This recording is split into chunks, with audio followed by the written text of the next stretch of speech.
The Black Sea, calm and silver under the summer moon, has always been a place of beauty and mystery. For centuries, its waves have carried the hopes and tragedies of countless sailors. From the wooden caravels of Byzantium to the steel leviathans of the Soviet age. Among these vessels, one name remains whispered with sorrow: the Admiral Nakhimov, the ship that became known as the Russian Titanic. It was not the largest ship of its time, nor the most famous when she sailed. Yet the story of the Admiral Nakhimov has outlived most of her fleet companions. Her end came swiftly, violently, and needlessly in the warm August night of 1986, when two Soviet vessels met by fate in the still waters near Novorossiysk. But to understand the tragedy, one must first understand her birth. For the Admiral Nakhimov was not born in the Soviet Union at all. She began her life in post-war Germany, built for a very different world and a very different people. In the early 1950s, Europe was still rebuilding from the ruins of the Second World War. Cities lay in ashes, shipyards silent, economies shattered. Yet, amid this desolation, West Germany began to rise again. The shipyards of Bremen and Hamburg once more rang with the sound of hammers and engines. Among the many new projects stood one elegant ocean liner, the MS Berlin, launched in 1925 and later succeeded by a newer generation of post-war liners. In 1925, North German Lloyd had built the Berlin, a ship meant to connect Europe and the Americas, a symbol of hope and prosperity. But after the war, many of these liners were claimed as war reparations by the Allied powers. One of them, renamed Admiral Nakhimov in Soviet service, was destined to sail far from her birthplace. Originally constructed as the MS Berlin 1925 for Norddeutscher Lloyd, the ship was designed for transatlantic voyages between Bremerhaven and New York. She was elegant and strong, capable of carrying nearly 1,000 passengers and crew. During the war, she served the German Navy, first as a hospital ship, later as a transport vessel. In the final months of the war, she evacuated thousands of civilians from East Prussia in the Baltic, part of the massive rescue known as Operation Hannibal, the largest sea evacuation in history. When the war ended, Berlin was seized by Soviet forces in 1945, heavily damaged by mines and bombs. She was raised from the bottom of the Baltic and towed to Leningrad, where Soviet engineers began the long, patient process of restoration. In 1957, after more than a decade of reconstruction, she was reborn, gleaming under a new name, Admiral Nakhimov, in honor of the heroic 19th century Russian admiral who had defended Sevastopol during the Crimean War. Rebuilding a German ocean liner into a Soviet passenger ship was a monumental task. The hull of Berlin was sturdy but aged. Her machinery had been stripped or destroyed, her interiors burned and flooded. Soviet shipbuilders from the Baltic shipyard in Leningrad worked for years to replace her systems, install new Soviet-made engines, and transform her from a wartime relic into a civilian cruiser.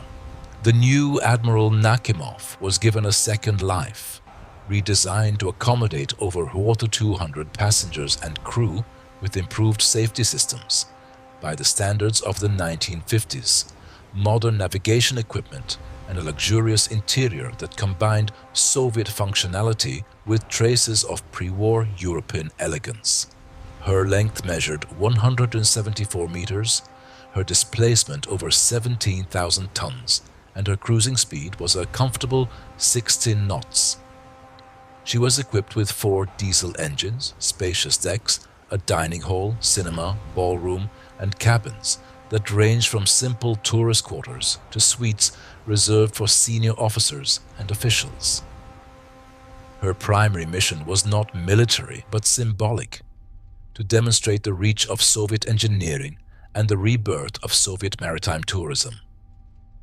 From the 1960s onward, Admiral Nakhimov became a familiar sight in the Black Sea, sailing between ports like Sochi, Yalta, Batumi, and Odessa. For thousands of Soviet citizens, a ticket aboard her was a dream, a chance to see the southern coast, to feel the sea breeze, to live for a few days, a quiet luxury far from the grey factories of the north.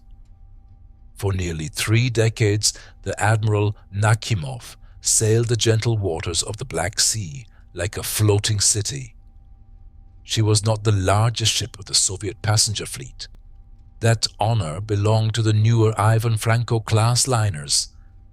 But few ships carried such warmth, such familiarity in the hearts of those who had sailed aboard her. From the late 1950s to the 1980s, she became the queen of the southern Soviet resorts. Every summer, thousands of tourists embarked from Odessa, Batumi, and Sochi, taking week-long cruises along the glittering Crimean coastline. Families, newlyweds, scientists, war veterans, and factory workers all shared the same cabins and salt air. The decks of the Admiral Nakhimov echoed with laughter, music, and the rustle of sea wind. Her white hull gleamed in the sunlight. Her red Soviet flag fluttered proudly above the stern. Children chased each other around lifeboats, painted in fresh orange, while elderly passengers gathered on benches, telling stories of their youth, stories that sometimes reach back to wars and revolutions. The ship was more than transport. It was an escape, a symbol of the good life promised by the Soviet system. When she appeared in the ports of Yalta or Novorossiysk, crowds gathered to watch as if a celebrity had arrived. Her reputation for comfort and reliability was well earned. Over 30 years of service, she carried more than 1 million passengers. She weathered storms, mechanical failures, and decades of political change. The sailors who served aboard her affectionately called her the Nakhimovka. To them, she was steady, loyal, almost alive. Yet by the mid-1980s, time had caught up with her. The ship's age and the outdated design inherited from her German origins began to show. Her steel hull, welded in the 1920s and rebuilt in the 1950s, was growing tired. Her watertight compartments were not fully compliant with modern safety standards. Lifeboat drills were often neglected. Still, she kept sailing. To passengers and crew alike, she seemed eternal. The friendly white ship that had always been there and always would be. None could imagine that the next voyage would be her last. It was a warm Sunday evening, August 31st, 1986. The air over the Black Sea was calm, and the port of Novorossiysk glowed faintly in the distance. The Admiral Nakhimov had departed just after 10 p.m., bound for Sochi with 1,234 souls on board, 898 passengers and 346 crew members. At the same time, another ship was moving through the same waters, the bulk carrier Pyotr Vasev, a massive cargo vessel of nearly 18,000 tons, carrying grain bound for Novorossiysk. Both ships were operated by the same Soviet shipping company, the Black Sea Shipping Line. Both had experienced captains. Both were sailing under clear skies. And yet, within 40 minutes, they would collide. The approach. Captain Valery Kachenko, master of the Admiral Nakhimov, stood on the bridge, his ship cruising steadily at 15 knots. Ahead, the lights of the Pyotr Vasev glimmered faintly. The cargo vessel's captain, Viktor Tkachenko, observed the liner from his own bridge, assuming she would alter course. Both ships were aware of each other's presence. Both had radar, both had radio communication. And yet, through a series of small, fatal misunderstandings, neither changed direction in time. The miscommunication. At 22:47, the vessels were only a few kilometers apart. The Admiral Nakhimov's course would intersect with the Pyotr Vasev's path at a shallow angle. Captain Tkachenko radioed the cargo ship. "Pyotr Vasev, I am maintaining course and speed." Tkachenko replied, "Understood," and also maintained his own course, each assuming the other would turn away. In maritime law, one ship must always yield, altering course to avoid collision. But in this case, neither did. Whether it was overconfidence, fatigue, or a tragic lack of coordination, we may never know. The impact. At 23:12, only minutes after the last radio exchange, the two ships met. The Pyotr Vasev's sharp bow struck the Admiral Nakhimov on her starboard side, between frames RT and 90, slicing a 10-meter gash below the waterline. The blow was catastrophic.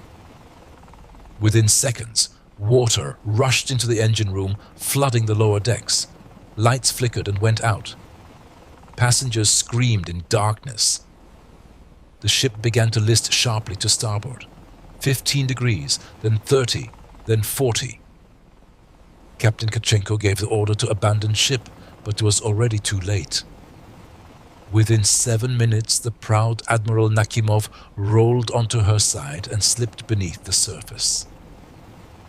The sinking was so fast that most passengers had no time to reach the lifeboats. The Admiral Nakhimov had lifeboats for all, but few could be launched.